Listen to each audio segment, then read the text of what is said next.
The Uphill Climb for Change by Brooke Mead, April 30th, 2023, Dr. LJ's class.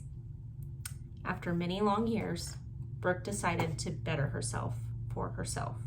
She had put being a mother first for so long, 5 years to be exact. 2 children and a husband later, she always put herself last. But not anymore. While working full-time, being a mother and wife, she had decided to go back to college. She worked hard to stay focused at work, as well as giving her home life her full attention. Many days were long, 8 hours, to come home and take care of her children. Her husband worked the night shift. The days were full, from break of dawn till dusk. After the children were taken care of and sound to sleep, exhausted eyes would stare at the computer screen, trying to keep focused and do her best, thinking of nothing but a better future for herself and her family. She did this day in and day out for over a year.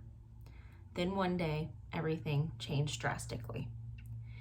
She heard the talk and the news about a dangerous new virus that we knew nothing about. March 17th of 2020, she got the call from work. They broke the news that the world was shutting down. This included her job. They had no details of return. Life was changing for everyone, and Brooke's plans were put on hold. She stayed home with the children day and night, while her husband worked tireless hours delivering all the essential goods to Publixes all over Florida. School started opening back, online classes. Once the ugly virus started to diminish, things in Brooke's world started getting back to what would be our new normal. Work started back, classes continued, and again, the days were never ending. 2 long, exhausting years later, her hard work would finally be put to the test. It was time to apply to what she thought would be her dream career.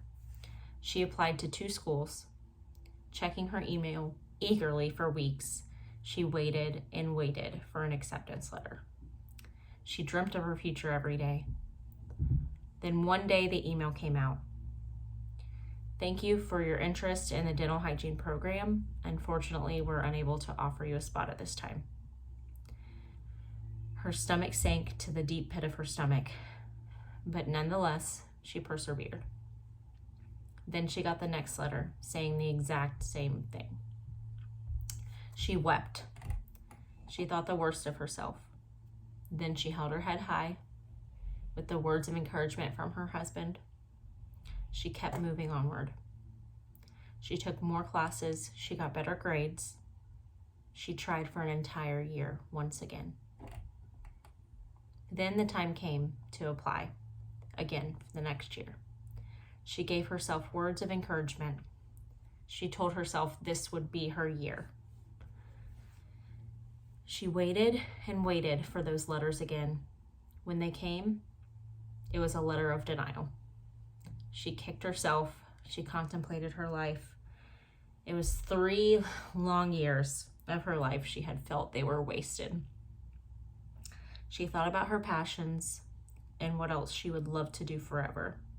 She realized that one of her worst traits was also the best trait she could have: putting others first and her compassion to help others.